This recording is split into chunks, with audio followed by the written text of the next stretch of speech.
Yang saya muliakan Sultan Ternate bersama Boki sudah ipar saya Pak Ishak Nasir ini DP istri untuk Ketua Musyawarah Ketua Paguyuban Jawa beserta seluruh anggota yang saya banggakan, saya cintai ibu-ibu Majelis Ta'lim Al-Humairah, luar biasa penampilannya tadi ya. Begitu saya masuk pas Mahamul Qiyam dan membaca sholawat, Masya Allah. Mudah-mudahan malam ini kita semua malaikat menjadi saksi bahwa kita ini termasuk kaum muslimin atau orang beriman yang cinta terhadap Rasul Shallallahu Alaihi Wasallam. Sebelumnya saya mohon maaf, memang ada batuk, mungkin gara-gara mangganya. Lagi musim mangga ini macam-macam kata orang. Ya, dan memang cuaca juga kurang mendukung, tapi alhamdulillah malam ini luar biasa. Doa dari ibu-ibu luar biasa malam ini, orang suasana sangat menyenangkan dan cuaca juga sangat mendukung. Bismillahirrahmanirrahim. Subhanalladzi asra bi'abdihi laylan minal masjidil harami ilal masjidil aqsa alladzi barakna hawlahu linuriyahu min ayatina innahu huwas sami'ul basir. Ayat inilah yang merupakan rujukan ya, bagi kita yang hidup di abad ini, karena surah Al-Isra Allah berpesan, Maha Suci Allah yang telah memperjalankan hambanya pada suatu malam dari Masjidil Haram di Makkah ke Masjidil Aqsa Palestina. Innahu huwas sami'ul basir, sungguhnya Allah Maha mendengar lagi Maha melihat. Masya Allah. Jadi yang kita orang tahu bahwa perjalanan Rasulullah SAW itu ada dua, satu Isra dan yang kedua adalah Mi'raj.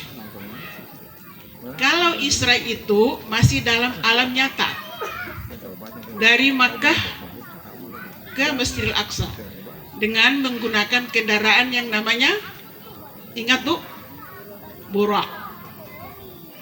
Kenapa dinamakan Burak? Sebenarnya nama aslinya itu ada, hanya burak ini begitu cepatnya, artinya kendaraan ini, hewan ini begitu cepat. Burak dalam bahasa Arab, barkun itu kilat. Jadi sekali melangkah itu sudah bermil-mil yang dia sudah lewati. Ya. Dan kalau bukan burak, maka sungguh tidak mendukung perjalanan Rasulullah yang begitu jauh. Dan burak itu sendiri, dia hanya perjalanan antara Makkah dengan Masjidil Aqsa. Dia tidak Mi'raj. Makanya Bu, ketika saya ke Baitul Maqdis, ya, itu ada tambatan burak di sana. Jadi ketika Rasulullah SAW sampai di Masjidil Aqsa, itu beliau tidak langsung untuk naik Mi'raj, karena di situ sudah menunggu para anbiya sebelum beliau, ya, dari Nabi Adam sampai Nabi Isa, semuanya hadir. Untuk apa? Menunggu atau menyambut kedatangan Nabi Allah, Nabiullah yang memang merupakan Nabi dan Rasul, penutup dari semua Nabi dan Rasul. Dan dengan Rasulullah SAW Allah berfirman, wa ma arsalnaka illa rahmatan lil alamin. Kami tidak utus engkau hai Muhammad kecuali membawa rahmat untuk seluruh alam. Maka andaikan pohon-pohon ini bisa bicara, ibu bapak bisa tanya, kenalkah anda bahwa Muhammad itu siapa? Kalau pohon bisa bicara, maka dia akan tahu, aku kenal Muhammad Sallallahu Alaihi Wasallam. Karena intinya alam ini semua ini kenal. Karena dengan rahmatnya Rasulullah ini, kita orang ini hari ini, termasuk saya yang bisa berdiri di sini. Wa ma arsalnaka illa rahmatan lil alamin.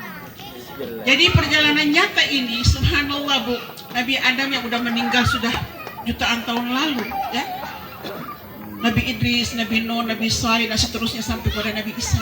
Pada saat itu Allah kembalikan ruh mereka untuk hadir bersama-sama dengan Rasulullah SAW. Maka dikerjakanlah sholat di situ. Ya. Maka pada saat itu Nabi Adam mempersilakan kepada Nabi SAW untuk menjadi imam. Tapi apa kata Rasulullah? Hai Adam, seharusnya engkau bapak manusia yang menjadi imam. Tapi apa jawaban Nabi Adam? Ya Muhammad, syariat ini berlaku untuk engkau, bukan untuk aku. Maka engkaulah yang menjadi imam. Subhanallah. Jadi Rasulullah Muhammad SAW menjadi imam dari Nabi Adam sampai ke Nabi Isa. Subhanallah. Ini sambutan yang luar biasa, Bu. Maka setelah Rasulullah SAW mengadakan sholat sunnah 2 rakaat berjamaah bersama dengan para anbiya, dan buraknya ini ditambatkan. Makanya ibu kalau mau ke sana, nanti ada di sana. Mudah-mudahan Israel terkasih hancur supaya masih ada itu. Sebelum Rasul itu mau Mi'raj, Bu, kita sekarang mulai juga agak alat ya. Saya kalau mau cerita dulu perjalanan antara Makkah dan Masjidil Aqsa, ini nanti terlalu lama. Jadi saya singkat saja mungkin. Jadi ketika Rasulullah SAW bersiap-siap mau Mi'raj, tiba-tiba dari sudut salah satu masjid itu memberi salam. Assalamualaikum ya Muhammad, ya Rasulullah. Rasul lihat keempat sudut masjid, tapi tidak lihat orang. Ulang lagi, Assalamualaikum ya Rasulullah. Sampai ketiga kali, baru Rasul pasang telinga. Di mana nih? Sumber suara dari mana? Ternyata salah satu sudut itu memberi salam kepada Rasulullah. Hanya Rasulullah dekat ke sana, cari tahu ini siapa. Ternyata hanya seonggokan batu. Seonggokan batu yang memberi salam kepada Rasulullah. Rasul duduk dan Rasul sapu-sapu tuh batu. Bagaimana mungkin engkau hanya batu bisa memberi salam kepadaku? Batu itu berkata, wahai kekasih Allah, aku ini diambil dari surga diturunkan ke sini, dan aku ini yang akan engkau pijak, dan engkau akan naik sampai ke 7 lapis langit, bahkan ke arasnya Allah Subhanahu wa Ta'ala. Makanya kita heran kalau Israel sampai hari ini bombardir itu Masjidil Aqsa. Tapi dengan kuasa Allah Subhanahu wa Ta'ala, alhamdulillah masih utuh. Kenapa? Ternyata seorang ahli membuat penelitian bahwa batu itu adalah semacam pelontar yang bisa cepat dia kemana-mana. Artinya dia dengan kecepatan yang tinggi luar biasa. Dan kalau batu itu dikuasai, maka Israel akan mempunyai senjata yang luar biasa. Ini panjang sebenarnya. Itu batu pelontar. Karena bisa dibayangkan, Bu, Rasul pada saat itu dari batu itu dia sampai melewati 7 lapis langit dalam sekejap saja. Bisa dibayangkan, andaikan itu dijadikan sebagai senjata orang yang tidak bertanggung jawab, Israel yang harus meneliti dan menjadikan satu senjata, ini dunia ini akan hancur dan Israel akan menguasai kita semua. Tapi Allah Subhanahu wa Ta'ala, Allah Azza wa Jalla, idza arada syai'an ay yaqula lahu kun fayakun. Jadi Allah belum izinkan sampai sekarang.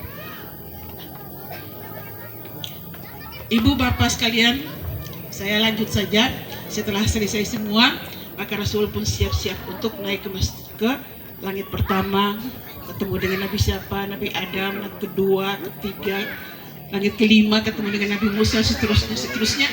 Ya, saya singkat saja. Akhirnya Rasulullah SAW sampai satu tempat namanya Mukafahah. Mukafahah ini tidak pernah satu makhluk pun yang bisa sampai ke sana. Tempat yang sangat tinggi. Maka Jibril alaihissalam mulai menjemput Rasulullah SAW dari Makkah ke Masjidil Aqsa, kemudian dari Masjidil Aqsa mendampingi 7 lapis langit sampai ke Mukafahah. Sampai di sana Jibril mengatakan, "Hei Muhammad, aku punya kemampuan mengawal engkau hanya sampai di sini. Selanjutnya aku tidak bisa. Kemampuanku Allah ciptakan tidak seperti engkau." Maka pada saat itu Rasulullah tanya, ya Jibril, teganya engkau menjemput aku di Masjidil Haram, membawaku ke Masjidil Aqsa. Dari Masjidil Aqsa sampai 7 lapis langit kita berdua, engkau yang mengawal aku sampai di tempat yang sangat sepi, tempat yang sangat sunyi, tempat yang sangat tinggi. Kemudian engkau biarkan aku untuk masuk sendiri. Maka disinilah Jibril mengatakan, hai Muhammad, andaikan aku memaksakan diri untuk masuk ke sana, maka aku akan lebur menjadi abu. Maka di sini kita orang bisa ambil satu hikmah bahwa sesungguhnya jika manusia itu ahli ibadah, taat kepada Allah, maka dia lebih mulia dari malaikat. Karena antara Jibril dengan Rasulullah, ternyata Jibril di bawah, Rasul lebih tinggi. Tetapi sebaliknya, jika manusia ini hina, tidak pernah mengabdi kepada Allah Subhanahu wa taala, maka dia lebih hina daripada syaitan, lebih hina daripada hewan. Padahal Allah Subhanahu wa taala sudah menciptakan kita orang ini sedemikian mulianya. Laqad karramna bani Adam fil barri wal bahri wa razaqnahum minat thayyibat. Telah kami ciptakan, ya, telah kami muliakan anak Adam di laut, ya, maupun di bumi, dan kami berikan rezeki kepada mereka yang baik-baik. Jadi kita orang ini kan makan tuh yang baik-baik. Kenapa? Halal semua bisa halal, tapi halalan thayyibah. Udah halal baik. Jadi kalau kita mengada kue misalnya yang banyak mengandung kolesterolnya, itu kan tidak thayyibah. Udah tahu kolesterolnya udah tinggi, makan lagi yang berminyak, berarti tidak thayyibah. Jadi kembali pada kita sendiri. Jadi halalan thayyibah. Rasul sallallahu alaihi wasallam akhirnya masuk dari mukafahah yang menuju arsy Allah Subhanahu wa taala, ya. Itu Syekh Husain bin Husain Al-Hasan, dia menulis dalam bukunya, dia mengatakan arsy Allah Subhanahu wa taala itu dia transparan. Jadi ketika Rasulullah SAW melangkah masuk ke dalam, Jibril ini menyaksikan dari luar. Masya Allah.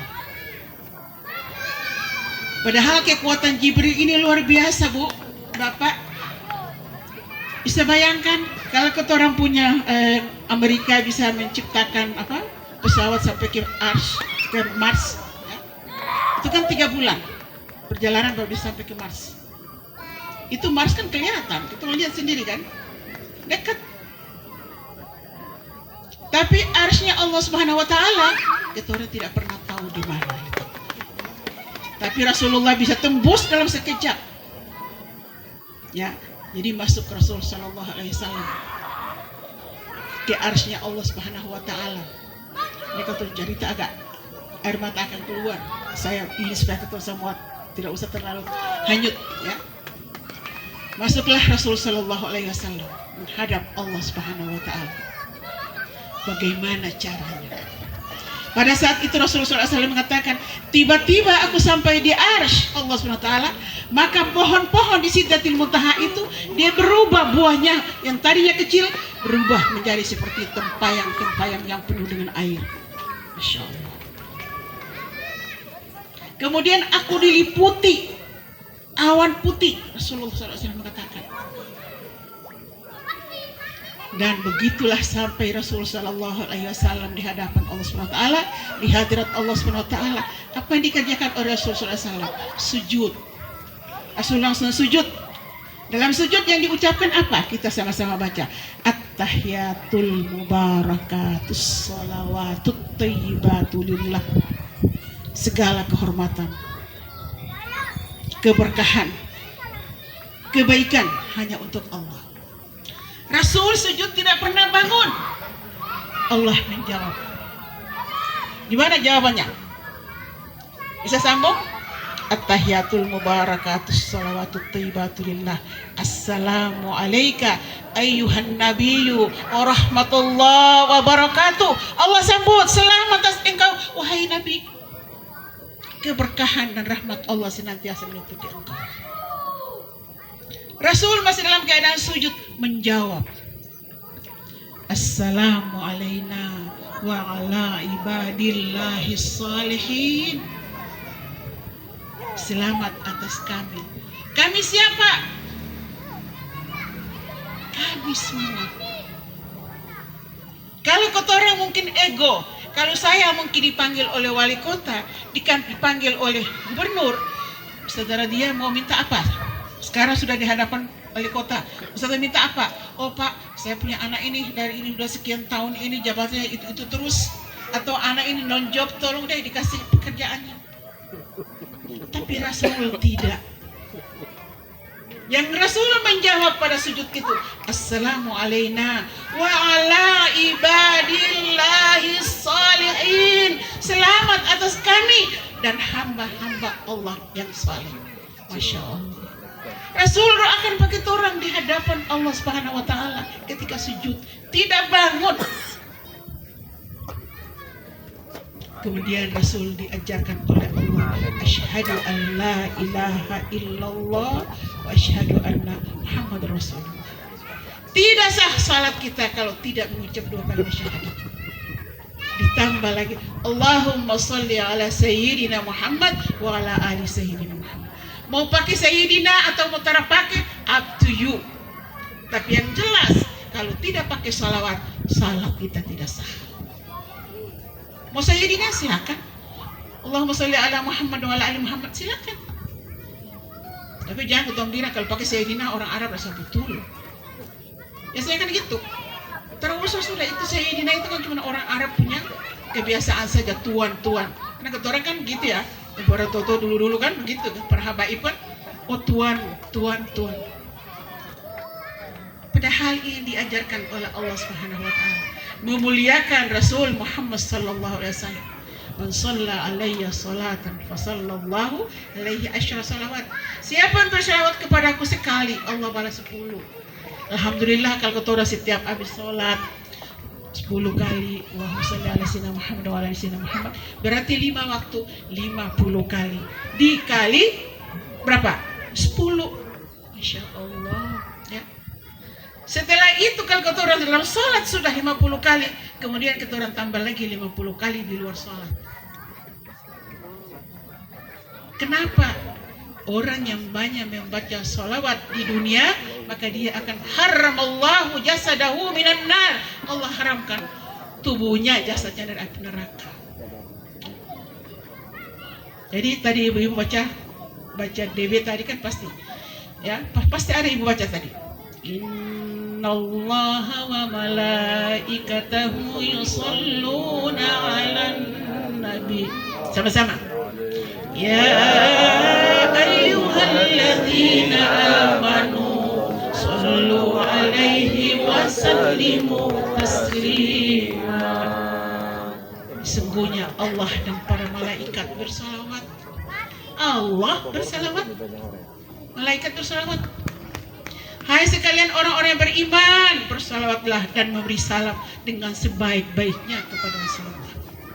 Kalau Allah saja bersalawat, malaikat saja bersalawat, kita orang ini antara bersalawat.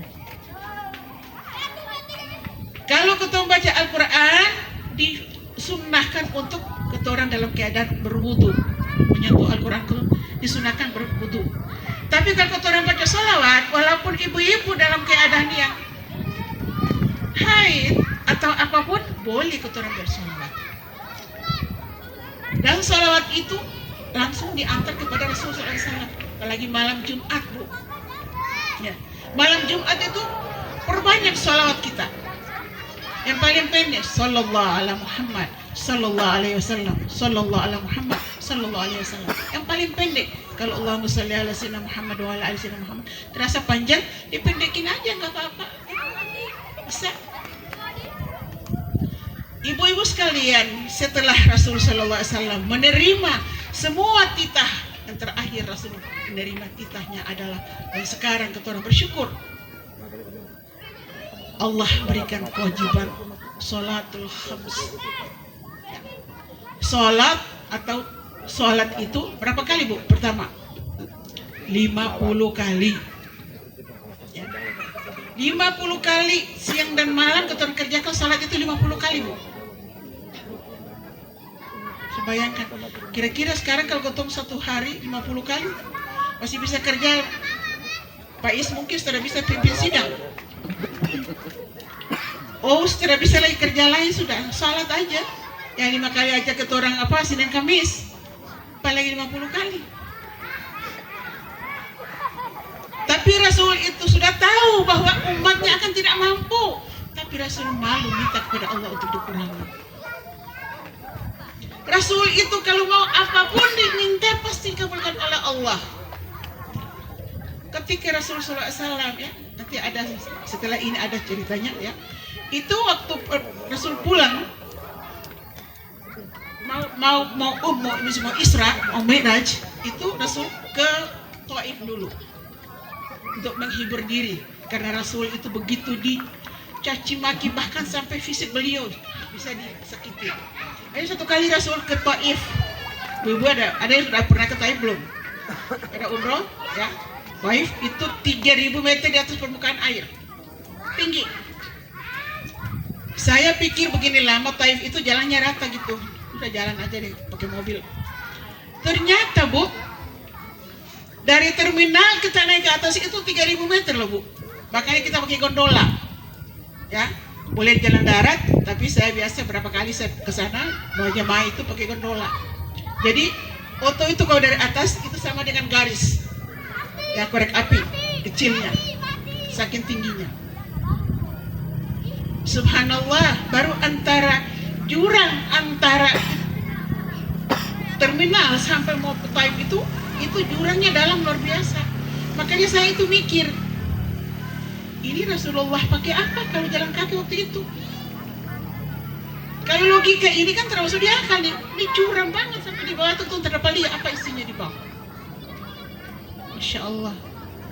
Oke, ini adalah pertolongan Allah dengan cara malaikat Jibril juga yang mendampingi beliau. Masya Allah.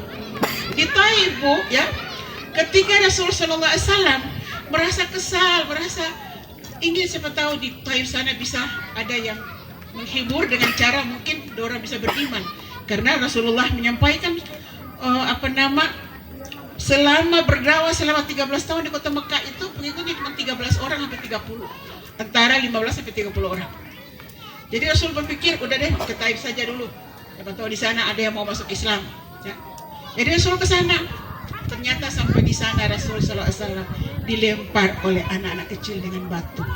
Bahkan dikatakan sampai pelipis beliau berdarah. Kalau ibu-ibu nanti umroh terus ke Taif Bu, ya, itu bisa lewat itu di mana tempatnya Rasulullah dilempar ada. Ya. Maka pada saat itu ketika Rasul itu berdarah pelipisnya, malaikat penjaga gunung dia datang. Dia besarnya luar biasa tuh malaikat. Dia bilang, "Hai Muhammad, jika engkau mau, aku akan angkat gunung ini dan menutup semua orang-orang Taif biar mati semua mereka." Tapi apa kata Rasulullah? Innahum qaumul la yafqahun. Allah kasih tahu faktor dalam Al-Quran. Sesungguhnya mereka itu kaum yang tidak paham. Biarkanlah mereka wahai Jibril. Mudah-mudahan dari keturunan mereka ini akan menjadi penghafal Al-Quran. Dan kenyataan Imam Masjidil Haram dan Masjid Nabawi kebanyakan 90% adalah orang Taif. Masya Allah, Rasulullah. Makanya ketemu orang tua dulu ya, mungkin ya, ketemu orang tua dulu tuh bilang kalau orang lempar kotoran dengan batu, kita balas dengan kapas. Ternyata orang itu semua meniru atau mendapat pelajaran dari akhlakul karimah Rasulullah SAW. Masya Allah ya. Jadi setelah Rasul menerima sholat 5 waktu, balik Rasul pakai tawar-tawar Bu. Langsung balik, turun, mulus dari langit ke-7, langit ke-6 sampai ke langit ke-5. Nabi Musa ini faduli. Nabi Musa bilang, "Hai Muhammad, oleh-oleh apa yang kau dapat dari Allah?" Rasulullah SAW mengatakan, "Aku diwajibkan oleh Allah SWT sholat 50 kali sehari semalam." Nabi Musa bilang, "Masya Allah," balik lagi kepada Allah. supaya dikurangi. Balik, dikurangi 5. Sampai di langit kelima ditanya, udah kurang? Sudah, tinggal 45. Nabi Musa bilang, balik lagi. Hanya pula balik, terakhir tinggal 5. Sampai kepada Nabi Musa ditanya, sudah dikurangi belum? Sudah, tinggal berapa sekarang? Tinggal 5. Balik lagi, hai Muhammad, umatmu tidak mampu kerjakan di waktu sehari. Apa kata Rasulullah? Aku sudah malu kepada Allah. Mudah-mudahan orang bisa kerjakan yang 5 kali sehari semalam. Masya Allah. Ini saya lihat, saya kalau kebetulan sholatnya di Masjid Al-Munawwar, pastinya yang menjadi ikon kota Ternate kan. Tapi Masya Allah, 2 saf itu ujung-ujung terpenuh. Padahal itu udah dikurangi dari 50 menjadi 5. Ini penonton di Ternate ini kurang dibudayakan sholatnya, Bu. Terus terang saja kata orang, ya. Kata orang di Jawa, saya lama di Jakarta. Di Jakarta itu kalau kata orang masuk sholat di Tanah Abang ataupun di mana kata orang sholat, itu musola itu berjamaah berulang-ulang karena saking penuhnya. Tapi kata orang masjid Al-Munawwar ini di tengah-tengah pasar, aktivitas orang paling banyak, tapi sholatnya kesian banget, sedikit. Nah ini barangkali tugas kita inilah bagaimana supaya membudayakan sholat untuk anak-anak kita. Ibu kalau hamil, Bu, rajin sholatnya, Bu. Insya Allah anak dilahirkan akan pintar dan rajin sholat. Kalau ibu hamil banyak baca Al-Quran, dijamin insya Allah anaknya pintar. Kata orang punya guru besar, Al-Habib Idrus bin Salim Al-Jufri, beliau berpesan, ya abna'ul khairat, jika kamu ini semua hamil banyak baca Al-Quran, anakmu nanti lahir pintar semua. Dan saya praktekkan, alhamdulillah.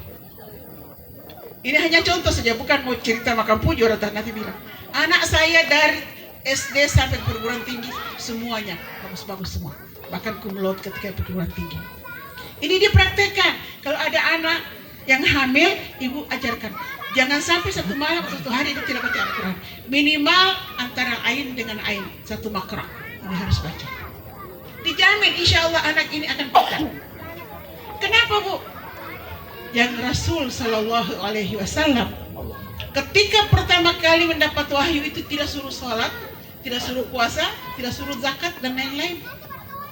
Tapi yang pertama disuruh atau diperintah Rasulullah datang Jibril adalah memerintah apa? Iqra, baca. Bagaimana baca? Kalau tuan terajarkan baca. Ternyata, Bu, dengan Al-Quran ini seorang sarjana di Amerika sana dia teliti. Tapi dia bukan dengan Al-Quran, tapi dia coba dengan lagu-lagu klasik. Dia bilang kalau ibu hamil sering diperdengarkan lagu-lagu klasik, nanti anak yang lahir otaknya encer, artinya mudah menerima segala sesuatu. Kalau lagu-lagu klasik saja bisa, kenapa Al-Quran? Jadi kita Al-Quran memang disuruh untuk membaca, karena itu menjamin insya Allah anak-anak kita akan pintar. Jadi ibu-ibu sekalian, akhirnya Nabi Musa sampai kepada Nabi Musa suka kasih tahu, kemudian salat kita tetap 5 waktu, dan Rasul Shallallahu Alaihi Wasallam sampai ke kota Makkah. Jadi perjalanan bisa dibayangkan, Bu. Kita dari sini ke Jakarta aja berapa? Kalau itu 3,5 jam. Ini Rasulullah berangkat pada maghrib, antara maghrib dan isya. Berangkat Mi'raj Isra dulu perjalanan sampai ke Masjidil Aqsa, kemudian Mi'raj sampai pulang, sampai ini sebelum subuh sudah sampai. Gimana perjalanan itu? Jadi perjalanan Rasulullah ini memang luar biasa. Bahkan pada saat itu ketika Rasul sampai di masjid, ya, kemudian Rasul cerita perjalanannya ini, itu ada yang sudah masuk Islam murtad kembali. Dan bila ini cara termasuk di akal, perjalanan antara Masjidil Haram ke Masjidil Aqsa saja ditempuh berhari-hari, apalagi dicerita apa yang sampai ke sana. Tapi itulah Allah, jika berkehendak maka cukup, idza arada syai'an ayyakula lahu kun fayakun. Apalagi untuk kekasihnya. Nah, ibu, Apa tujuan daripada Isra dan Mi'raj? Tujuan atau hikmah dari Isra Mi'raj ini adalah salat 5 waktu. Dan siksa Allah yang paling panjang nanti di akhirat adalah orang yang meninggalkan salat. Siksanya panjang dan lama. Masya Allah, ya. Jadi alhamdulillah kalau ibu-ibu sudah baca maulidnya bagus, ya. Cuma tadi mahalul giamnya itu terlalu pendek, ya. Ya, coba sama-sama deh, tahun 2 bait.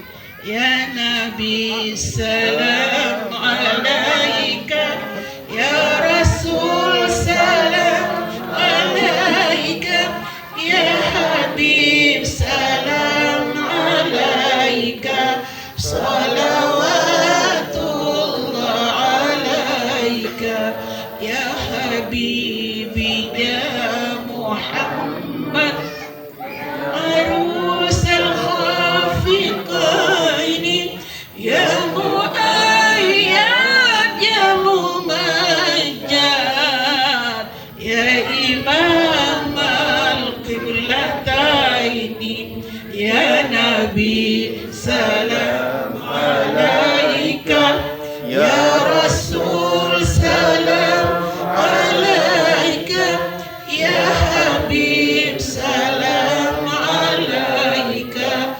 salawatullah alaika. Alhamdulillah, terima kasih. Jadi kalau lagi masak, ya, atau lagi apa, ibu salawat aja daripada bawa lagu klasik, lagu dangdut, mendingan salawat. Ya Nabi, pelan-pelan aja bu, ya, insya Allah.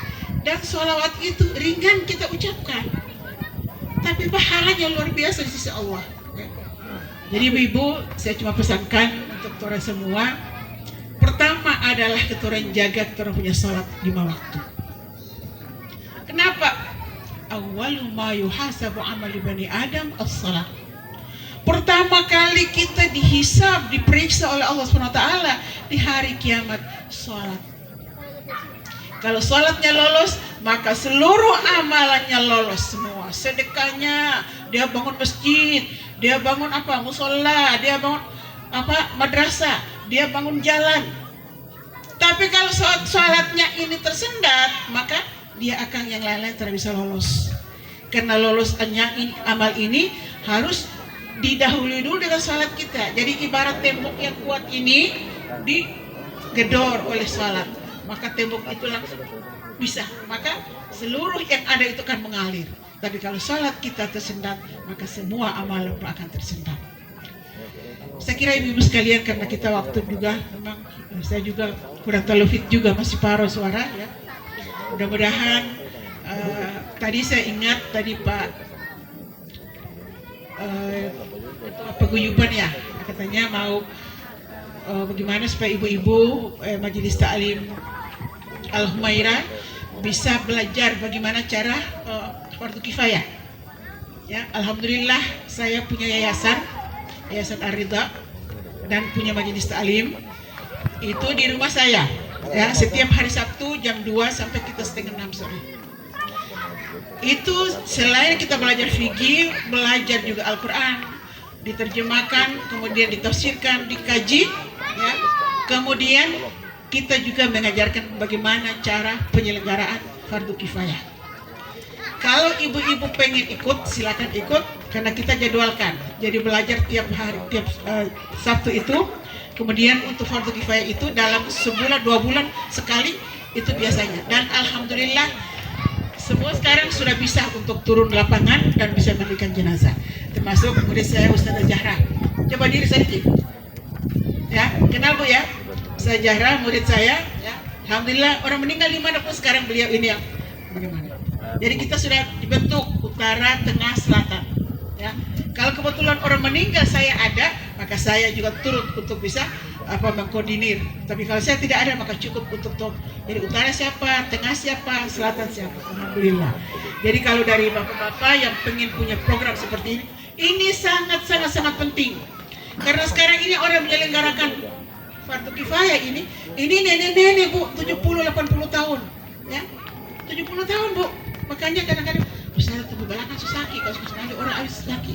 Saya bilang kan Mbak umur sama, saya juga 70, ibu 70. Tapi dong bilang bikin bagaimana? Kata orang tidak bisa. Kenapa? Yang meninggal di Mangga 2, yang kasih mandi ini di Sabia. Akhirnya mesti cepat dimakamkan karena kasih mandi orang saja ini susah cari. Terpaksa jenazah ini harus menunggu. Ini fardu kifayah. Siapa yang mengerjakan fardu kifayah ya? Fardu kifayah dalam hukumnya itu dikatakan fardu kifayah itu satu orang kerjakan maka ketemu semua dosanya gugur. Fardu kifayah. Jadi ini kita orang harus tahu ya. Apalagi ibu-ibu di paguyuban ya. Insya Allah ini masih muda-muda cantik nih ya. Harus belajar supaya semua bisa, tidak perlu lagi panggil-panggil orang ya. Harus bisa pahami dan ini kewajiban kita semua Bu ya. Insya Allah saya bersedia, ibu mau datang ke rumah ya, ke tempat saya atau bisa koordinir dulu kapan waktu saya, karena mohon maaf saja saya kadang pagi keluar jam 12-nya sampai selesai jam 2, kadang selesai maghrib sampai jam-jam 10, jam 11 ya. Apalagi ini sekarang ini padat nih ya. Alhamdulillah malam ini di sini saya bisa hadir. Bapak Ibu sekalian, di sini kita punya sultan. Saya juga dulu sering ya, masih almarhum Muda Farsah dulu itu, karena saya ketua BKMT di Maluku Utara itu 3 periode 15 tahun. Alhamdulillah kita sering adakan maulid juga di sana dulu. Bagian depan, belakang itu sering, subhanallah. Allah yarham, mudah-mudahan kita sama-sama semua kirimkan Fatihah untuk almarhum ya. Al-Fatihah ala hadhihi niyah likulli niyatin shalihah wa hadat Rasul sallallahu alaihi wa alihi wasallam. Al-Fatihah. A'udzu billahi minasyaitonir rajim. Bismillahirrahmanirrahim. Alhamdulillahirabbil alamin. Arrahmanir rahim. Maliki yaumiddin. Iyyaka na'budu wa iyyaka nasta'in. Ihdinas siratal mustaqim. Siratal ladzina an'amta 'alaihim ghairil maghdubi 'alaihim waladdallin. Amin. Rabbighfir lana wa liwalidayna. Baik Ibu, Bapak, saya mohon maaf ya. Suara juga agak-agak parau, serak-serak karena memang kurang fit. Tapi alhamdulillah saya bisa hadir di sini karena ini adalah kewajiban. Dakwah itu kewajiban kita semua. Ud'u fi sabili rabbika bil hikmati wal mau'izatil hasanah. Allah berfirman, ajaklah ke jalan Allah. Ud'u fi sabili rabbika bil hikmah, dengan kata-kata bijak, wal mau'izatil hasanah, dan dengan nasihat-nasihat yang baik. Ini itu kadang-kadang Ustaz ya keras, mau nih model ini, mau gimana masuk surga. Jadi harus dengan kata-kata yang bijak. Lalu kata orang tukang dakwah ya, para daiyah, kalau bicaranya terlalu keras nanti orang jauh dari kita orang ya. Atau ada misalnya orang mu'alaf misalnya baru masuk Islam, baru ucap 2 kali syahadat, dipaksa harus puasa, jangan dulu, suruh dia latihan ya. Jadi kayak anak misalnya jam sekian buka dulu, habis itu dia lanjut lagi ya. Lama kelamaan insya Allah bisa. Jadi atiya bil hikmah itu wal mau'izatil hasanah. Jadi kita orang ajak orang itu dengan lemah lembut ya. Dengan tidak perlu harus mau diistimewakan. Saya karena sekarang ini saya harus syarat kalau saya diundang tolong dijemput ya. Karena memang setakon naik ojek.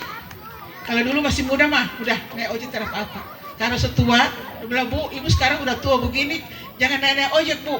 Ibu naik mobil kalau terada, baru tidak bisa bawa mobil juga ya. Mobil ada, tidak bisa bawa ya. Karena setua, mata juga kurang terlalu bagus, apalagi kalau malam ya. Tapi alhamdulillah sekarang ada Grab, ya kita orang cuma tinggal telepon, bisa kita dijemput ya. Jadi ibu-ibu sekalian, mudah-mudahan apa yang saya sampaikan malam ini, walaupun singkat, tapi mudah-mudahan Allah mencatat yang bicara di muka, yang duduk di depan, semuanya kita ini akan menjadi saksi di hadapan Allah Subhanahu wa taala bahwa malam ini kita orang peringati satu peristiwa yang luar biasa, yaitu perjalanan Isra dan Mi'raj Rasul Muhammad SAW. Dan hari ini kita orang bisa sholat. Andaikan Rasul tidak menerima wahyu itu, maka kira-kira apa kita ini menjadi ya. Saya kira demikian. Al-afu minkum. Assalamualaikum warahmatullahi wabarakatuh.